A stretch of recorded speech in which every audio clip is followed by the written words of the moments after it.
Fala galera, boa tarde. O pessoal tá entrando na live aí, né? Tá chegando. Fala Nenezão, boa tarde. Fala pra mim como tá o áudio aí, como tá o vídeo. Tá bom o som, tá bom a imagem? Fala pra mim aí. Tá tudo bem aí com vocês? Manda um oi. Sejam bem-vindos.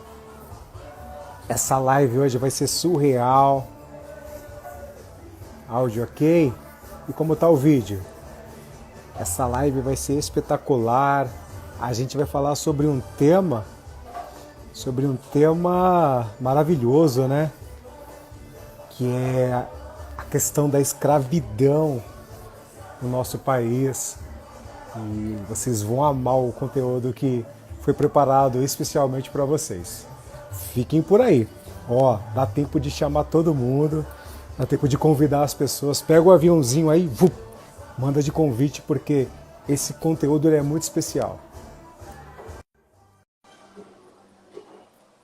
Tá chegando uma galera aqui. Zangado Quitunga, boa tarde. Boa Zangado, graduada tarde. Trufa. Olha o Boa nosso tarde, professor pessoal. aí. Tranquilo? Vande Silva entrou, a Trufa tá aí. Seja bem-vindo, Guernazes. Deixa a galera entrar. A live vai Beleza. começar a subir. Pessoal, manda coraçãozinho aí para essa live subir. Bora, boa tarde, sejam bem-vindos. Sejam bem-vindos. Escreva de onde vocês estão falando. Fala para mim se o áudio tá bom, se o vídeo tá bom. Guernazes, Igor, fala pra galera, pergunta pra galera se o seu áudio e o seu vídeo tá bom pra gente saber aí. Não, tá tudo ótimo. Tô conseguindo compreender aqui, mestre, o senhor falando. Queria saber se o pessoal também tá me escutando aí, hein? É. Se você puder se enquadrar mais no meio da sua câmera, né? Jogar um pouquinho Tá mais. bom. Deixa eu ver. E aí, melhorou? Ah, agora ficou melhor, hein? Deixa eu pegar um copinho de água aqui que eu esqueci minha água. Galera, Pega, vão chegando aí. pega o chimarrão, mestre. Vamos chegar. Ó, essa live é surreal. Falar de escravidão, principalmente, não só para nós capoeiristas, né? Mas para nós capoeiristas ainda é mais importante porque a nossa luta, a nossa arte veio daí, né? Então a gente precisa se aprofundar nesse tema para que a gente possa entender até mais ainda da capoeira, né? Com Capoeira e certeza. outras. Então é muito importante essa live. Sejam bem-vindas. O áudio tá bom aí então, né? A galera tá falando que ó, Joyce, boa tarde, sejam bem-vindas. Marcinha, deixa eu ver quem mais tá aí. Ó, Berimbau chamou você, do meu amigo Márcio Paulista, que nós fizemos uma live juntos, né? Bom, Simone, acho que é Minha amiga cunhada. sua. Cacau. Ó, a galera tá chegando aí, ó. Nato Araújo, que tá aqui do meu lado. Sejam bem-vindos. Uou, que legal, a galera entrando aí. Então vamos Tá chegar, bombando. galera. Que bacana. É isso aí. Ó, então vamos lá. Eu chamo ele de Guaianazes porque é o apelido dele dentro da capoeira, né? Mas eu vou deixar ele falar o currículo dele aí para que vocês entendam um pouco do conteúdo dessa live. Guaianazes, professor Igor, fala quem é você, o seu currículo, o que você faz. Dá um oi para a galera aí. Oi, pessoal. Boa tarde. Tudo bem com vocês? Então, meu nome é Igor. Na capoeira eu sou conhecido como Guaianazes. É, eu conheci a capoeira primeiro que conheci a história como profissão, né? Há 13 anos atrás. E depois de 2 anos eu comecei a entrar na faculdade de História, né? E até hoje aí estou trabalhando na área que eu me apaixonei. Eu sou professor de História, sou também pedagogo e agora estou na minha terceira graduação, estou na Faculdade de Educação Física agora. Tô tentando Uou, também a pós-graduação em gestão escolar também. que legal, que currículo bacana. Parabéns. Sim, Parabéns, que legal. Dá orgulho demais. obrigado, mestre. E aí você trouxe um tema hoje para nossa live, um tema muito amplo e Sim. tão pouco conhecido, na verdade, né? A gente E- conhece muito pouco desse tema. Exatamente, porque, de acordo com as pesquisas que eu já vi fazendo há um bom tempo, falta do brasileiro mesmo o conhecimento sobre a cultura africana e mesmo do continente africano. Eu posso até começar aqui com uma coisa, né? Muitos brasileiros acham que a África é um país, ainda hoje. Em pesquisas efetuadas, 80% dos brasileiros acham que a África é um país. E a gente começa a perceber o seguinte, a partir disso, que existe um grande abismo, né, entre esse conhecimento, o conhecimento do senso comum e o conhecimento crítico em relação ao continente africano, mestre. Beleza. Continuando aqui, se a gente for perceber hoje, a África é o segundo maior continente do mundo. Tem 54 países. Então, e lá na África tem 492 etnias. Ou seja, dentro de um país existem vários grupos que se diferenciam entre religião, idioma, hábitos, costumes e também tradições. Uma coisa interessante que eu vejo que nós, como brasileiros, falamos muitas palavras de origem africana. Vamos falar algumas palavrinhas aqui E que eu nem acho até sabemos, né? interessante. E Nem nem sabemos, sabemos. tá? Tá no nosso dia a dia, a gente fala diariamente, né? Uma palavra mesmo assim que eu falo diariamente é dengo com a minha filha, né? A palavra dengo é uma palavra de origem africana. A E as palavra pessoas, moleque, e as pessoas sim, associam Dengo ao Nordeste ao Nordeste do nosso país, né? sim, muito. A palavra fubá também é uma palavra de origem africana. Moleque, que a gente usa muito, é de origem africana. É a palavra caçula também. Eu sou caçula na minha família. É uma Uhum. palavra de origem africana. E eu, Cafuné. Oi, mas honestamente, sinceramente, eu não sabia que eram a, africanas. a palavra banguela, que significa desdentado, é uma palavra de origem africana também. Sim. Como outras que a gente conhece no dia a dia, né? Como o acarajé, que é muito popular da Bahia, de onde o senhor veio, né? Uhum. Sim. É uma palavra de origem africana. Senzala, que a gente usa em algumas músicas da capoeira, também é uma palavra de origem africana. Bom, aqui, mesmo sendo historiador, eu vim trazer alguns números, né? Para a gente começar a entender esse contexto histórico da questão da escravidão. Desde 1550 a 1888 foram 388 anos de escravidão negra no Brasil. Aí a gente tem que diferenciar escravidão indígena e escravidão negra. Mas desde o começo, o índio também, como servia aos interesses do branco, que é o português, ele vai ser escravo também ele vai ser escravo também no Brasil. Então, a gente tem de perceber o seguinte, dentro dessa situação de escravidão dentro do Brasil, tanto negro como indígena, até 1888 eles vão ser escravos. Então, não é quando o negro veio, o índio deixou de ser escravo. O índio continua como Continua. escravo dentro do Brasil. Aí a gente vai em outro dado aqui, outra estatística. Desde 1550 a 1850 seria o fim do tráfico, né, de escravos. São 300 anos de escravidão no Brasil. Aí a gente pega também outra estatística. Desde 1888 a 2020 são 132 anos de fim da escravidão. Ou seja, a gente percebe que dentro da história do Brasil existiu muito mais a questão da escravidão do que a questão sem escravidão dentro do Brasil. Então as raízes da escravidão são muito fortes dentro da sociedade brasileira. Tem alguma pergunta, mestre? Tem sim. Fale. Já começando, quem trouxe os escravos para o Brasil? Quem escravizou os escravos aqui no Brasil? Quem escravidou dentro do Brasil ou quem ajudou a trazer? Quem ajudou a trazer primeiro e quem escravizou aqui no Brasil?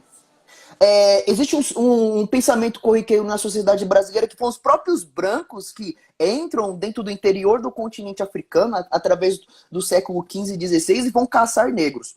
Essa situação de pegar negros do litoral foi pouco usual. Depois disso, acontece uma coisa. Os brancos percebem que é muito mais fácil conseguir grande contingente de negros se associando a grupos fortes dentro do continente africano. Aí a gente pode perceber que existiam 3 grandes mercados de negros dentro da África, que é o mercado relacionado em Guiné, no Congo e Angola, né? E dentro desses mercados vão ter portos, né?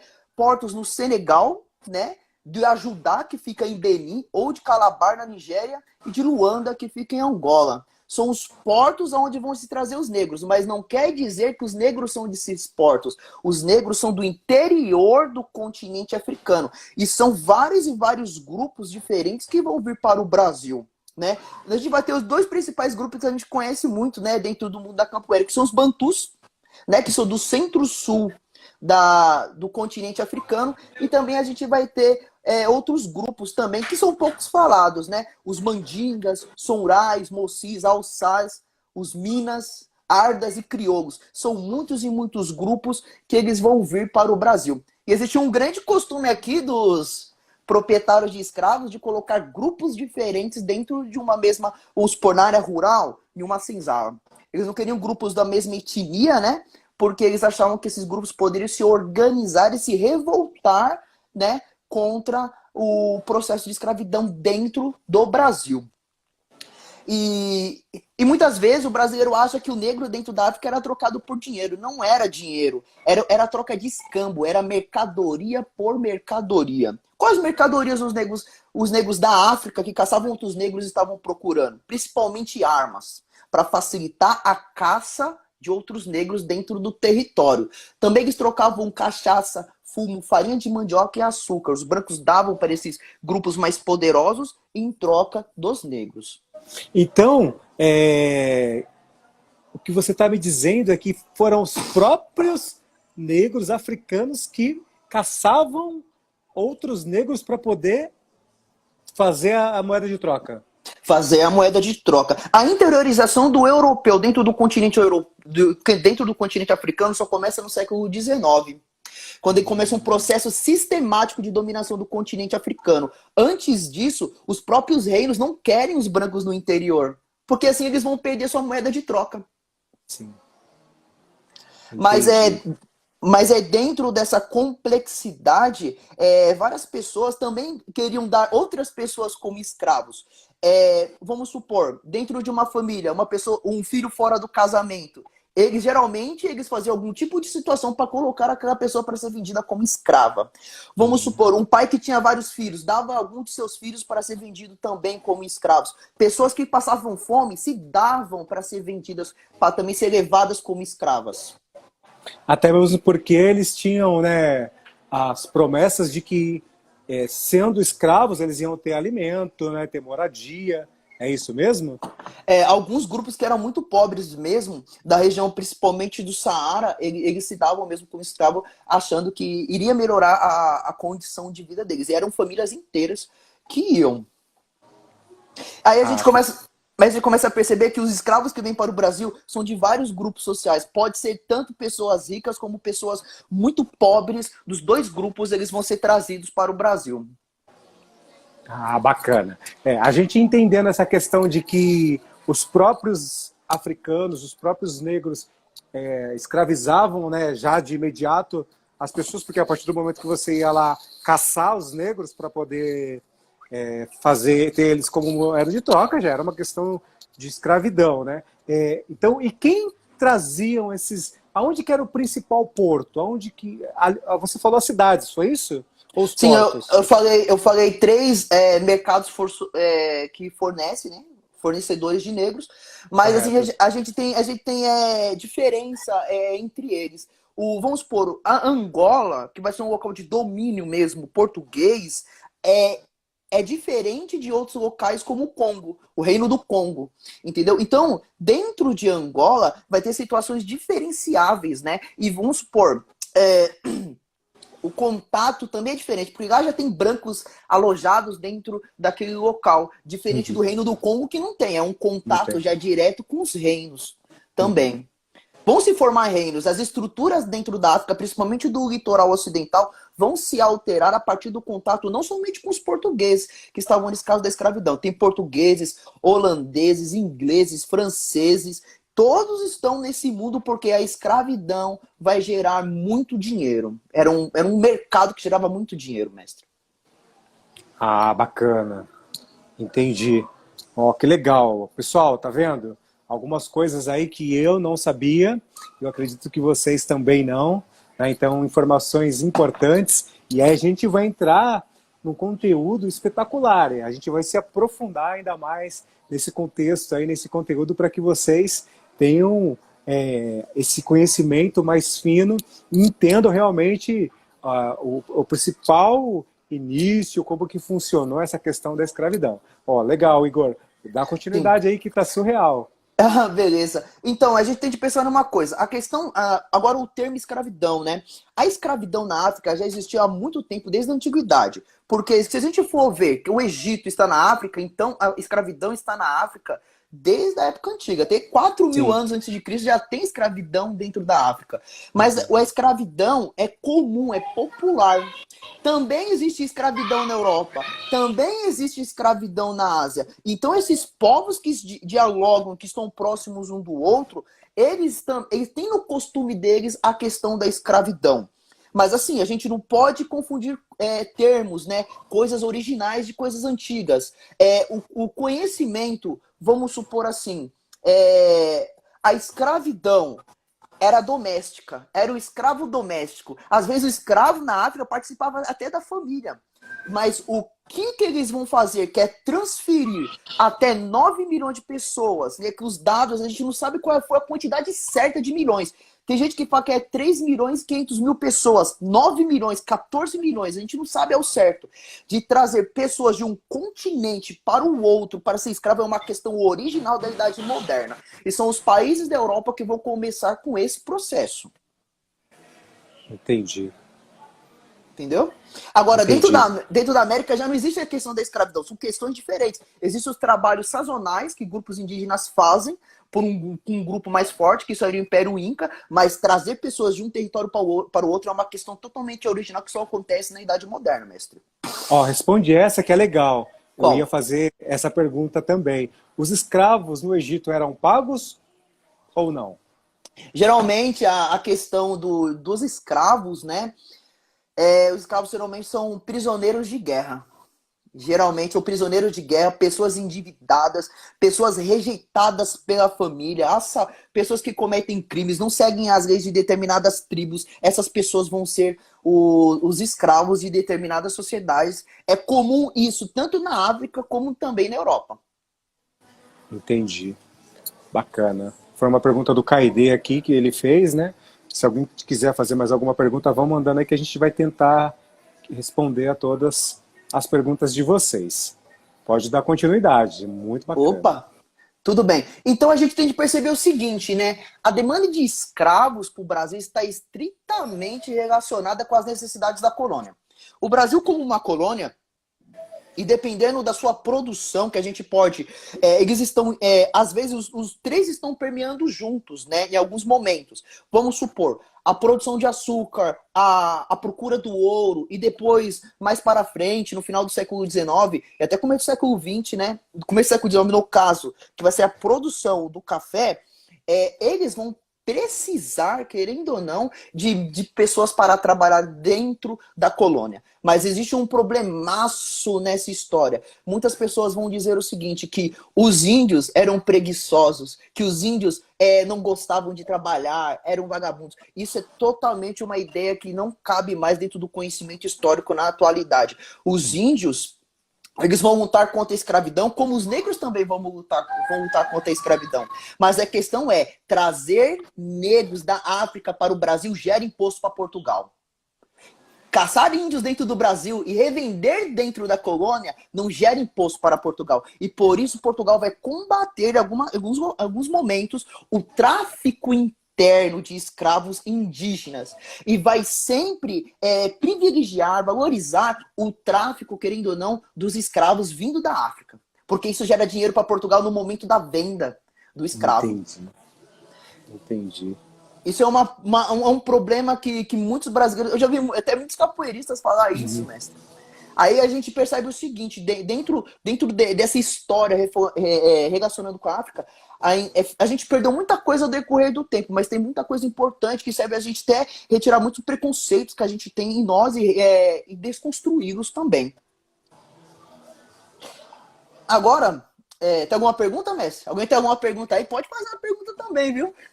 Deixa eu ver se a galera quer fazer. Eu tenho várias, mas eu vou deixar as minhas para depois. Vou deixar a audiência aí fazer perguntas para que a gente possa interagir o máximo com eles, né? Que é o importante. Não adianta a gente fazer live se não tiver essa audiência espetacular aqui, essa galera nos ajudando. Não adianta nada, né? Em uma live com conteúdo desse, tendo pessoas tão inteligentes aqui dentro, então a gente tem que deixar eles sugarem aí você o máximo. Vamos ver se entra uma pergunta aí. Ó, tem bastante gente. Porra. Aí, ó, nenenzão. Ó, o Luiz, meu amigo, hein? De escola. Aí tem uma pergunta aqui, mestre. Vamos ver se entra agora no início do seu cronograma aí, ó. Pode falar o fim da escravidão como a população abolicionada teve que se virar fora das senzalas? Ah, entendi. Você entendeu aí a pergunta? Não entendi, mestre. Pode... Ele está pedindo para você falar, né? Que se com o fim da escravidão, como que a população dos escravos conseguiram se virar após vir a abolição, né? Ah, sim. Esse seria o tema para outra live, mas eu posso responder essa pergunta. Depois do fim da escravidão, em 13 de maio de 1888, os negros foram colocados todos à rua. Não teve nenhuma ideia de seguridade social para os negros. E muitos vão viver mesmo em muitas situações degradantes mesmo na sociedade, né? Vão ser marginalizados pela sociedade. Em um momento a sociedade brasileira utiliza as mãos dos negros como escravos, e em outro momento se desfaz deles. E aí entra outro processo, né? O processo de trazer europeus para o Brasil, que também era uma política de embranquecimento da população brasileira.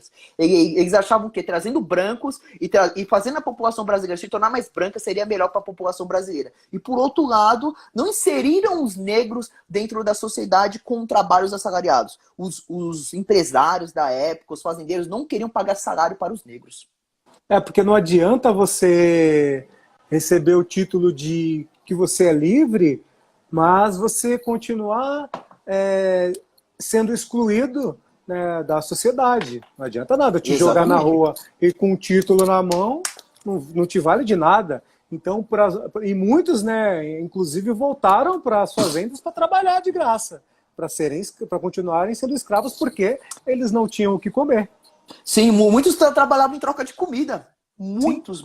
Ó, uma situação que a gente pode até colocar aí, né? Até o pessoal do Rio de Janeiro aí, da Massapê também, né? Tá assistindo a gente.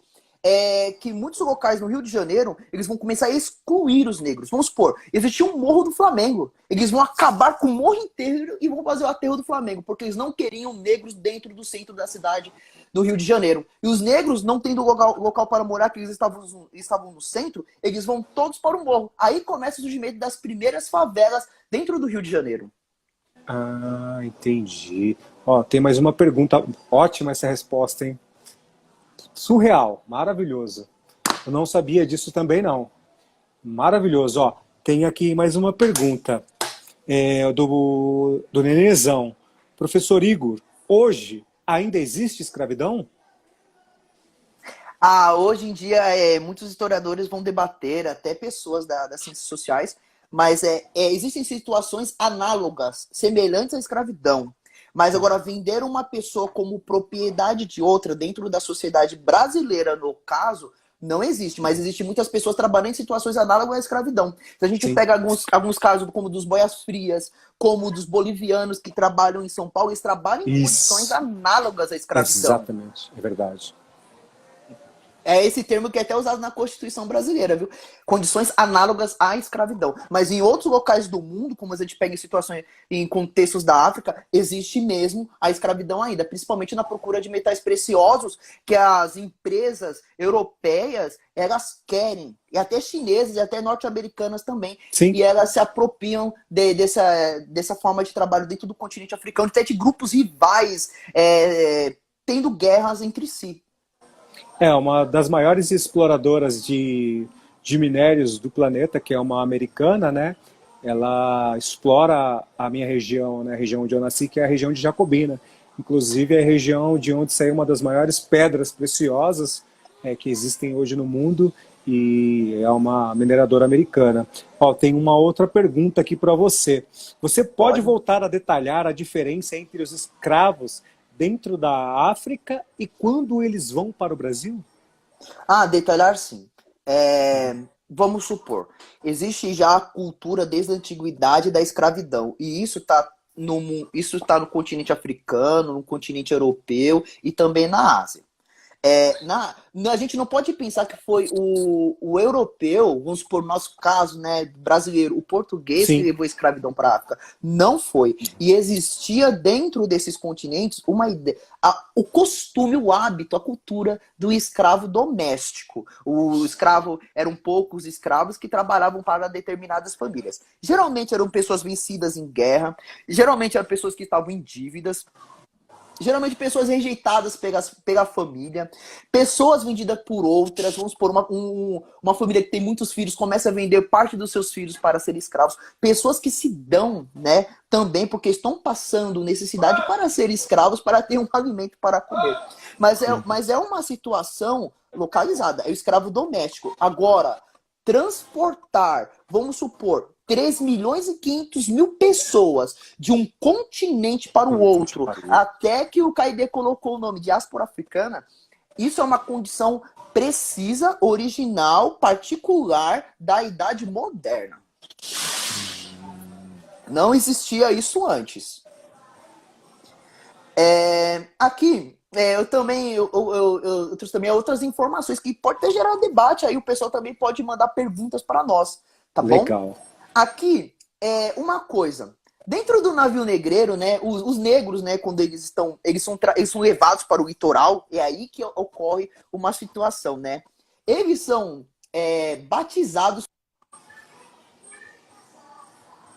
colocam o nome cristão propriamente de origem portuguesa em cada negro.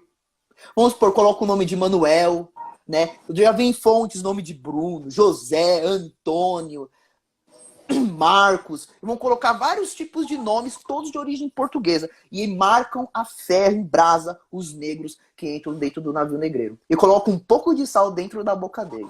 Esse é o batismo. E ele fica dentro do navio negreiro, esperando uma capacidade propriamente máxima, né, de negros. Geralmente uma caravela poderia levar 500 pessoas, todas juntas. E segundo as estatísticas atuais, 24% dessas pessoas morriam. Se a gente for fazer as contas, 120 pessoas morriam nessa travessia. Muita gente. Na travessia, fora os que ficavam doentes, que depois morriam aqui em terra, né? Porque ficavam muito fracos, né? Muito frágeis, e já chegavam todos doentes, na maioria, né? É uma situação muito degradante, se a gente for pensar que em média, uma viagem de Angola para Pernambuco durava 35 dias de navio. Agora, se ocorresse algum problema, como desvio de rota, piratas, os ventos que parassem, poderia durar até 5 meses uma viagem. Nossa. 5 meses. E é bacana que você entrou nesse ponto, até uma questão subhumana, né? Pô, você fica 30 dias, no mínimo, dentro de um barco, né? Que nem um navio era. O que esses caras comiam? Como que eles eram alimentados? A base da alimentação deles, o maior problema, o maior medo era a falta de água. Porque a água salgada não tem como você beber, né? Não tem como se beber. O problema era a falta de água. O pior de todos era a falta de água. Mas, geralmente, isso variava de navio para navio. Eles se alimentavam de arroz, mandioca e legumes. A maioria. Mas eu já li em livros que quando faltava alimentos, comiam até madeira para sobreviver. Você sabe de alguma coisa se eles acabavam tendo que praticar até o próprio canibalismo? Eu nunca li nenhuma fonte, mestre, a questão do canibalismo como forma de alimentação. Não Entendi. vi. Mas eu sei que eles poderiam cometer capim, madeira, o que fosse, eles se alimentavam. E a gente tem de perceber o seguinte: eles estão parados 35 dias, se for o caso de Pernambuco. Se for para chegar no Rio de Janeiro, era 50 dias de Era mais Angola. de, sim, mais longe. E eles estão imóveis. Podem ser deitados ou podem ser em pé, imóveis. E nesse local que eles estão parados, eles começam a ficar atrofiados e fazem as próprias necessidades no mesmo lugar. Eles não se movimentam. Eles chegam ao Brasil mais mortos do que vivos. Até mesmo porque muito cheio o navio, né? Sim. E não tinha espaço e realmente causa uma atrofia muscular, você perde totalmente a força, porque você perde a massa muscular, e nesse caso ainda é pior ainda, porque eles estão sem o alimento, né? Só com o carboidrato, sem a proteína, o corpo não aguenta. E ó, tem um pessoal fazendo umas perguntas aqui. Manda O bala. instrutor Nenezão fez outra, professor Igor, ainda existe escravidão? Acho que você já respondeu, né? Já respondi Ah, já legal. respondi essa questão. Tem mais uma aqui, ó. O Caide tá pedindo para você falar, fala das tribos responsáveis pela captura dos escravos. Ah, tá. Os reinos em si, né, que são responsáveis pela captura dos escravos, principalmente o reino da Guiné, né, o reino do Congo. Esses são os principais responsáveis pela formação de exércitos que vão para o interior capturar outros negros. E o Congo tem isso até hoje. Se eu não estou enganado, eu estou errado. Eles Muitos escravizam até hoje. até Muitos grupos. hoje, principalmente onde tem o continente que tem mais recursos naturais como ouro e diamantes é a África. Então, dentro Sim. desse contexto de ambição, existem essa prática ainda de escravidão mesmo. Ótimo, bacana. Deixa eu ver se tem mais alguma pergunta aqui. Senão você segue o plano. Ok. Ó, a Vandy está falando. Mesmo porque, Igor, o nosso escritor Machado de Assis sofreu dificuldades ao ser reconhecido por ser negro. Sim. Conta Machado um de pouco Assis, sobre isso. o Machado de Assis, querendo ou não, eu amo Machado de Assis, sou amante da literatura brasileira, né? E o Machado de Assis, querendo ou não, ele era negro, né? A mãe dele era negro, o pai dele era branco. E a sociedade brasileira racista, né? Foi lá e sempre tentou embranquecer o Machado de Assis, cara. Cara, Um dos maiores intelectuais brasileiros era de origem negra. E foi embranquecido pela sociedade brasileira. olha, essa daí tem muita gente que não sabia, eu tenho certeza disso. Que E outra bacana. coisa, e como que a gente pode também perceber isso? Em vários contos do Machado de Assis, ele pega a condição Ele também pega. do negro. Uhum. Que ele pegou o final da escravidão e o pós-escravidão. E ele trabalha muito isso nos contos dele também. Ó, a Marcinha tá pedindo para você, tá pedindo assim, ó, fala sobre as estratégias de resistências dos escravos. Ah, eu ia deixar isso para outra live, mestre. É outra live?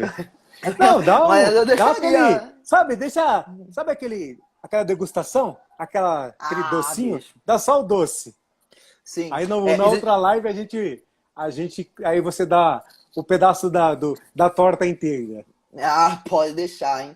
Então, existiam várias estratégias contra o de resistência. Uma que a gente conhece muito é o quilombo, né? Que o Uhum. principal quilombo é o quilombo dos Palmares, que é a reunião de negros fugitivos, que eles vão para a Serra da Barriga fazer resistência contra a escravidão. Também tinha outras formas além dessa, como o suicídio, né? Que eles chamavam de uma palavra que se chamava banzo. Banzo seria o sentimento, né? Do desejo para o retorno da sua terra natal. Na nossa língua, isso se chama depressão. Muitos tinham depressão por estar no Brasil e praticavam o suicídio. Também tinha os casos que as negras, quando eram violentadas pelos brancos, não queriam que seus filhos fossem escravos como elas e também praticavam o aborto. Também, forma de resistência, era o assassinato mesmo do senhor, da mulher dele, dos filhos e depois fugir. E uma forma de resistência que a gente pratica era também a capoeira. A capoeira surge nesse contexto de resistência contra a escravidão. Bacana. E essa resistência, praticamente ela se iniciou aqui no Brasil ou lá na África também teve muita resistência? Eles também conseguiram montar quilombos para poder combater essa questão ou não? Não, né, essa resistência geralmente era mesmo no momento da captura, né? Que eles chamavam essas pessoas de cabeças quentes, né? Eram os negros que se recusavam a seguir as ordens e geralmente esses que sofriam mais. Eles eram acorrentados, eles sofriam os castigos para servir de exemplo para os outros. Sim, sim. Ah, bacana. Ó, a Bárbara está aqui. Ela está aqui perguntando. É verdade que a maior influência para que Zumbi dos Palmares não concordasse com o acordo de Gangazumba, que o acordo que Gangazumba fez foi Dandara? E qual o motivo Gangazumba tinha feito um tratado, sendo que o maior motivo... Aí faltou o restante da pergunta dela. Mas você entendeu aí? Sim, o Gangazumba não acreditava muito, né, nos acordos com os brancos, né? Sim, agora o Zumbi dos Palmares acreditou e foi o erro, né, de acreditar com o acordo com os bandeirantes, né? E nesse motivo aí que foi o momento no qual ele perdeu todo o poder, a credibilidade, acabou sendo morto, esquartejado pelos bandeirantes. E quando o Zumbi ele faz esse acordo, né? Muitos dos escravos dos quilombolas não queriam aceitar também, né? Não queria, porque é uma sociedade, a sociedade era baseada em duas coisas. Na religião, naquela época, não criticando hoje em dia, mas naquela época, costume da época, né? Era relacionado à religião, né? E também a religião, que era a religião católica, e também relacionado com a violência. Eram duas coisas que vão permear. E muitos negros que já tinham passado por processo de ser propriedade de outras pessoas não queriam voltar para aquela situação. Se negavam. Entendeu? Aí é um momento, né, que ele perde muita credibilidade do grupo, né, no qual ele fazia parte. Enfraquece, né? Sim, enfraquece. Essa pergunta é legal, né? Havia alguma família rica negra na época da escravidão? Família rica? Falar a curiosidade, né? Der... no Brasil ou na África? Sei lá, se você quiser citar alguma coisa da África e depois aqui do Brasil, né? Os reinos que praticam a escravidão, eles vão se estruturar de uma forma muito poderosa, muito rica, tão poderosa que os brancos não passam do litoral. Não passam do litoral. Porque é negócio deles. No Brasil mesmo, a questão assim de ser rico é quase impossível. Mas a questão de poder comprar a liberdade era possível. E nesse caso é uma coisa interessante. Era mais fácil comprar a liberdade de uma mulher negra do que de um homem. Porque eles acreditavam que o homem era muito mais rentável do que uma mulher. Então, geralmente, tinham muitas mulheres que conseguiam a liberdade. No entanto, isso na região urbana, região rural, região das minas, é totalmente diferente. Então a gente tem que pensar em local e no contexto também da compra da liberdade. Muitos negros também se reuniam e compravam a liberdade um do outro. E uma ajuda mútua, né? Como se fosse um seguro. Sim, legal. O Luiz Galdino tá falando aqui. Tá fazendo mais uma pergunta. Dizem que Zumbi também escravizava os negros. Aí ele coloca entre parênteses, né? Eu particularmente não acredito.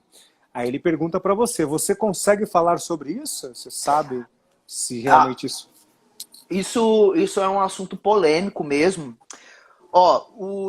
Tem um arqueólogo mesmo, ele é um dos maiores pesquisadores sobre esse assunto, né? O nome dele é Pedro Paulo Funari. E ele fez um trabalho no Quilombo dos Palmares de arqueologia, para tentar entender como que era organizado o Quilombo dos Palmares na Serra da Barriga. E ele percebeu o seguinte, dentro do Quilombo dos Palmares o que tinha? Brancos, pobres, indígenas, negros e provavelmente escravos. O porquê? Porque a prática da escravidão já era comum na África. Ela não vai se acabar no Brasil. Então, pode ser que exista sim, entendeu? Mas como isso se perdeu ao decorrer do tempo, a gente não pode afirmar com absoluta certeza se houve ou não. Mas que existiam vários grupos, né, dentro do quilombo, sim. Existiam brancos pobres, existiam indígenas, existiam. Através das cerâmicas, eles vão encontrar isso. Cerâmicas indígenas dentro do quilombo. Legal, entendi. Deu para entender aí, Luiz? Mandou um ok aí para ver se ele respondeu. Bacana, eu entendi, muito legal. Ó, tem o Cláudio, ele tá pedindo para você falar sobre a capoeira e o início dela no Brasil. Bem. Isso também seria um tema para outra live, mas eu posso explicar um pouco. Então, só um pedacinho do doce, mas bem pequeno. Só um pedacinho. Por quê, turma? Porque nós faremos outras lives. Tá vendo? Esse é um assunto espetacular. É um assunto, não é para uma live. Então nós faremos outras lives para que vocês possam se aprofundar ainda mais nessa questão da escravidão, do início da capoeira e outras coisas. Mas legal, a gente vai deixar os pedacinhos aí da pizza para vocês, para depois vocês comerem a pizza inteira. Vai lá, Igão. Você é o cara. Sim, a capoeira, então, ela surge no contexto de resistência, né? Ela surge no contexto de resistência contra a escravidão. Muitas vezes o negro não tem como se defender, né? Vamos supor, de uma sociedade opressora que é dominada pelos brancos. Então, ele vai criar formas de resistência. A capoeira é uma forma de resistência que surge dentro do Brasil. Entendeu? Então, a gente tem que perceber o seguinte: existem aspectos africanos dentro do Brasil e a criação dos negros no Brasil, isso vai se chamar de uma forma, uma arte marcial que vai se chamar capoeira. Então, a capoeira não vem da África para o Brasil, é criada no Brasil. Não, a própria história que você contou, o contexto, né, da veracidade, da questão dos negros virem em 500 dentro de um navio, e muitas pessoas falam que os escravos, que eles praticavam capoeira dentro do navio. Não. Não tem como. Como? Aglomerados. Um em cima do outro, doentes, não tem como. Eles chegavam aqui tão debilitados que muitos saíam carregados, né? Os que eram mortos, jogados no mar, e os outros saíam, os que eram jogados, quando chegavam aqui. E os negros, eles não tinham espaço físico para isso, gente. Então precisa... olha a importância de uma live dessa para esclarecer coisas que as pessoas colocam em músicas, que às vezes as pessoas ficam cantando, que o negro jogava capoeira dentro do navio negreiro. Não é verdade. Não. A capoeira não veio da África para cá, gente. Isso tem uma outra pessoa aí que fala que a capoeira foi criada dentro do navio. Não é verdade isso. Imóveis, impossível. Impossível. A própria história já conta isso. Então é importante vocês saberem isso, até para vocês explicarem para os seus alunos, contarem para eles também. Show de bola. Tem uma pergunta do Alex Nazaré, mais conhecido como o nosso aluno Uca aí, né? Boa tarde, galera. Gostaria de saber qual foi o maior motivo da abolição. O maior motivo da abolição é a pressão inglesa.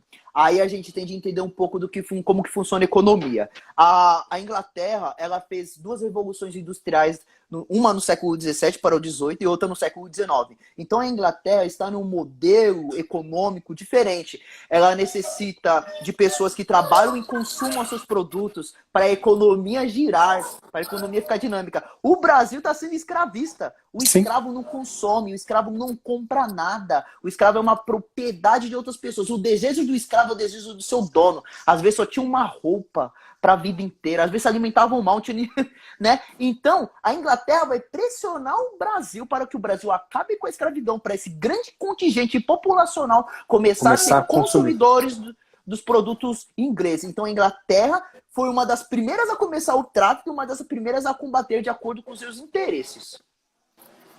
Bacana. Maravilhosa. E aí, Uca, respondeu a sua pergunta? O instrutor Meio Quilo, ele escreve aqui, nossa cidade, Meio Quilo é de Pernambuco, se eu não estou enganado, ele é de Pernambuco. Nossa cidade aqui foi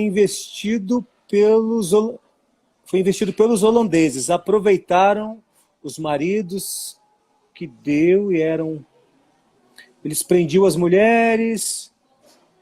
Eu não entendi a pergunta dele. Faz novamente a sua pergunta, meio quilo. Não sei se você quer ler aí. Posso falar um pouco sobre isso, mestre? Pode. A sua terra você tem um conhecimento bem abrangente, ainda mais aí. Né? Os holandeses, eles ficaram 18 anos somente em Pernambuco. 18 anos. Só 18 Entendeu? anos? Só 18 anos dentro de Pernambuco no século XVII. E nesse período, sim, vai ter trocas culturais também, né? Mas é só um período de 18 anos que eles vão ficar lá dentro. Entendeu? Mas, Entendi. assim, pelo que eu percebi de conhecimento empírico, não conhecimento científico, porque isso vai me fazer vários e vários estudos. Existe, dentro da cidadezinha de onde é a origem da minha família, tem poucas pessoas negras. E aí a gente percebe o seguinte, os negros que estavam dentro de Pernambuco vão migrar todos para Minas Gerais ou para São Paulo, principalmente no caso do século XIX, para São Paulo, para trabalhar na colheita de café. E por isso a gente percebe o remanejamento interno dentro do Brasil de acordo com os interesses econômicos. Economia, né? Até hoje é assim muitas coisas, né? Acontece muito. Por que os nordestinos vêm muito para São Paulo? Economia. Né? É o mesmo tipo de circulação, é por causa da economia mesmo. Tem uma questão legal aqui, eu acho que é importante você abordar. A Fernanda, ela faz uma pergunta bem bacana aqui. Os praticantes de capoeira também sofrem preconceito nos dias atuais, como os praticantes das religiões de matriz africana?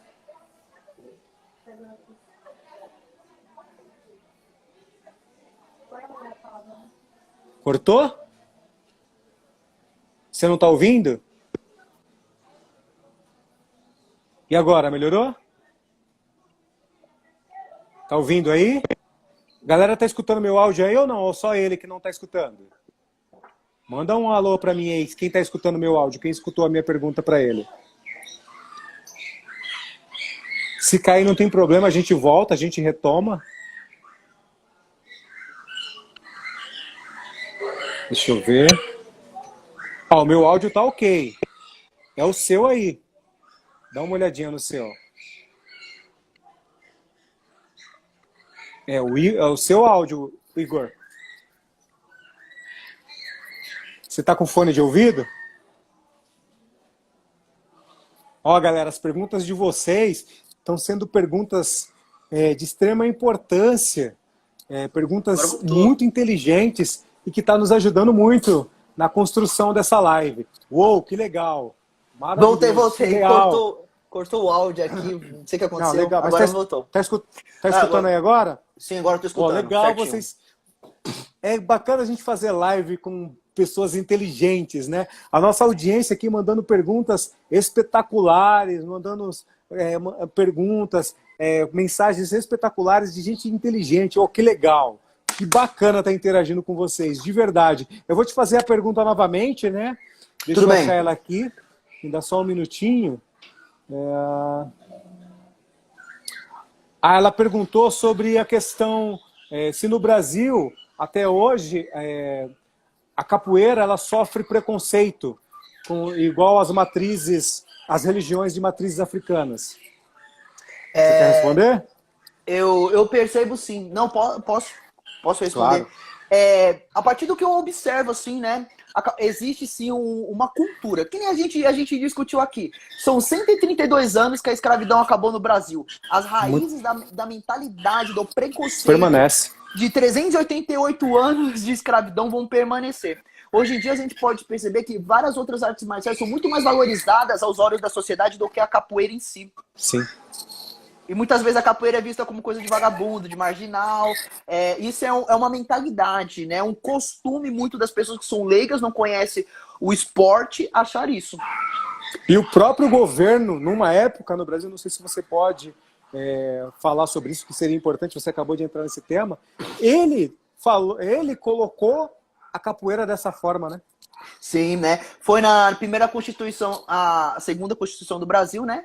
Que coloca que foi na Constituição da Primeira República, né? Que é a segunda do Brasil, e coloca mesmo a capoeira como crime, né? As Como maltas de crime. capoeira, eles eram presos, seus líderes, e eram enviados para ilhas para cumprir sua pena por lá. Era crime. Como também o samba era crime, como o candomblé era crime, como a Umbanda Tudo, vai ser tido, tudo que né? vinha do negro, né? Na verdade, né? É assim, o branco vê que toda manifestação cultural do negro é tida como errado. E isso ele vai atrelar a questão religiosa, falando que isso é uma coisa vinda do demônio.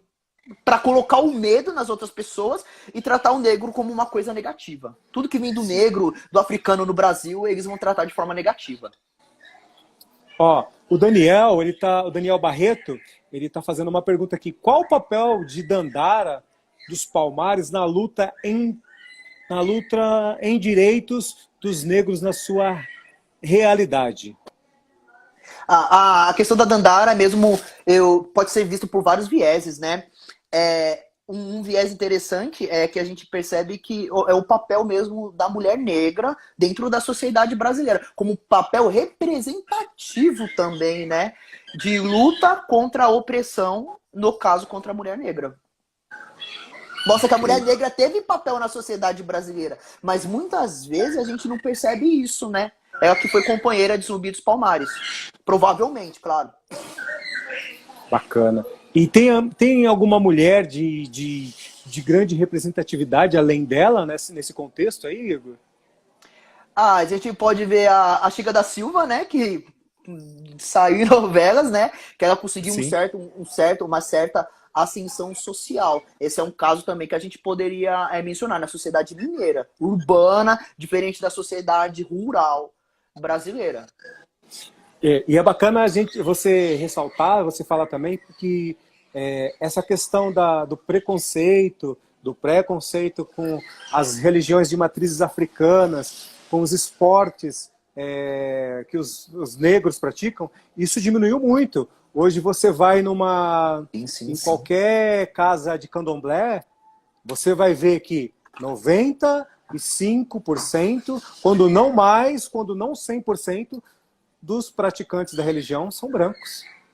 É interessante, Se fala, né? ainda mais. Até a capoeira também. Dificilmente você tem na sua sala de aula o negro. Então, na verdade, ocorreu o processo inverso. O branco começou a se identificar com a cultura do negro, porque o branco ama o samba, ama a capoeira, ama as religiões de matrizes africanas, né? E o negro começou a se afastar das suas próprias atividades devido a não sei qual é esse contexto, não sei se você consegue explicar melhor, se tem alguma informação mais precisa sobre isso, muitas pessoas falam que o próprio negro ele começou a se afastar das suas atividades, né, que eles praticavam, religiões e entre outras coisas. É um assunto bem polêmico e bem complexo, né? Se a gente for ver na questão da capoeira, os países europeus, né, eles dão um valor bem diferente do que o brasileiro dá para capoeira. A gente tem uma arte marcial que o brasileiro não dá o valor devido a ela. E tem pessoas que não sabem que tentaram patentear a capoeira nos Estados Unidos. Sim, tentaram, eu vi também essa história. Bem triste, Capoeira, tapioca, rapadura. Sim, e até o acarajé, né, que certos grupos religiosos tentaram fazer, que seria o bolinho de Jesus, né? Tentando, vamos supor, desconstruir a importância dos africanos dentro do Brasil. Dos africanos. Então no meu ponto de vista, parece que aí existem vários conflitos culturais no Brasil, da época da escravidão até a época atual, de combate mesmo à cultura do negro. E muitas vezes pode ser que o... Pode falar, mestre. Não, pode falar. Muitas vezes que a gente vê um caso no passado, né? O crioulo. O que seria o crioulo dentro da sociedade brasileira? É o negro nascido dentro do Brasil, que ele se acha branco, ele acha que é branco sendo negro, ele pratica a cultura do branco. E ele é contra o negro. Existia isso dentro da sociedade brasileira. Uhum. É uma coisa que pode até prolongar até agora. E é legal a gente estar passando isso para a Simone e para outras pessoas também, que realmente ocorre exatamente isso. Hoje em dia, os praticantes dos rituais, né, que os negros praticavam, 90% até mais, eu acho que acredito que muito mais, são brancos. Então os negros se distanciaram muito, né? O que nós, por exemplo, um mestre de capoeira, um cara do samba, eles sentem falta, né? Porque a essência é do negro. Não que a gente não queira, não é que a gente não queira que os brancos tenham acesso a isso, pelo contrário. Essa é a evolução do próprio mundo, né? Então é importante que tenha branco, sim, até para valorização das atividades em si, o que ocorreu muito, né? Então hoje em dia você tem terreiros de candomblé aí riquíssimos, muito Sim. ricos. Você tem grupos de capoeira também muito ricos. E isso o branco entrou e ajudou nesse crescimento, né? Então isso é bem bacana. Galera, Exato. querem fazer mais alguma pergunta? Igor, pode dar continuidade aí que não tem mais perguntas nesse momento. Vai lá. Não tem mais pergunta? Então, uma coisa interessante. O Laurentino Gomes, eu acho que foi até a Trufa que fez uma pergunta, né? Que eu tinha até indicado o livro para ela sobre o Laurentino Gomes, né? E um professor trabalhando esse livro, ele conversou comigo e falou que até a rota dos navios negreiros, quando vinham para o continente americano, os tubarões vinham junto. Os tubarões alteraram a sua existência, né, nos mares, vindo junto com os navios, esperando algum negro morrer para ser jogado para eles se alimentarem. Você acredita? Vou fazer uma música com isso aí. Eu não sabia disso não, cara. Meu. E é uma pesquisa muito atual. Foi um livro lançado no ano passado. Não sabia, não. É assim, tudo faz sentido, né? Faz. Já que era carne, comida, jogava no mar. Jogava no mar. Eles começaram a identificar que aquilo ocorria de uma maneira muito rotineira e bastante, né? Sim, ficou mais Porque fácil você ter alimento. Sim, quantos navios saíam aproximadamente numa só toada? Você tem noção disso ou não? Por ano isso variava. Um único navio por ano, dependendo do tempo também da viagem, que poderia até durar 5 meses, 45 dias, 35 dias, a 5 meses, poderia fazer 4 viagens no ano, ou até 9. Mas depende muito do contexto da época. Se forem viagens que ele conseguisse fazer a 30 dias, então ele poderia fazer várias viagens. Se fosse uma viagem de 5 meses, ele ia fazer poucas viagens no ano. E em quais estados que esses navios se destinavam? Qual era o destino dos navios? Saindo da África, eles iam para onde? O destino desses navios são 3 portos no Brasil, e um porto, 3 portos. Os 2 primeiros são Pernambuco e Bahia, porque lá está a produção do açúcar. E depois que encontram ouro em Minas Gerais, vem para o Rio de Janeiro, um dos maiores locais para ir para Minas Gerais, abastecer a região. Isso. Certo? Para exploração do ouro, né? Isso, uma coisa interessante também que, quando eu estava lendo sobre a questão do tráfico, né, em leituras anteriores, que um porto importante foi Buenos Aires. Eram os maiores portos de entrada de escravos. O tango é de origem africana. Mas o branco, o que ele vai fazer com os negros dentro da Argentina, que é um processo também muito triste? Ele vai tentar massacrar de alguma maneira na Guerra do Paraguai todos esses negros. Sim. E outra coisa, vai se apropriar das criações dos negros dentro do território argentino. Hoje em dia, na periferia, existem poucos negros ainda que vivem na periferia da Argentina. Entendi. Você não vê negros lá, né? Não, no centro não. E, infelizmente, é um país preconceituoso, né? Nós tivemos recentes relatos, né, até de jogadores brasileiros que nem eram tão negros assim, eram mais pardos e que sofreram muito, muito preconceito lá na Argentina. Mas, enfim, a live vai cair. Eu vou te dar 1 minuto para você responder mais uma pergunta, aí a gente retoma a live novamente. Dá 1 hora, o Instagram derruba e a gente retoma, tá? Em Pernambuco teve Quilombo dos Palmares no Brasil. Teve outros quilombos? Tem o quilombo... O Brasil inteiro, um monte de quilombos. Um monte de territórios do Brasil teve quilombos. Em São Paulo teve quilombos. Sim. Em todo o território brasileiro tem reunião de negros que vão formar quilombos, que são os remanescentes de quilombos hoje em dia. Existem muitos. Beleza, tô terminando a live, eu vou te chamar. Beleza? Vamos fazer o seguinte agora.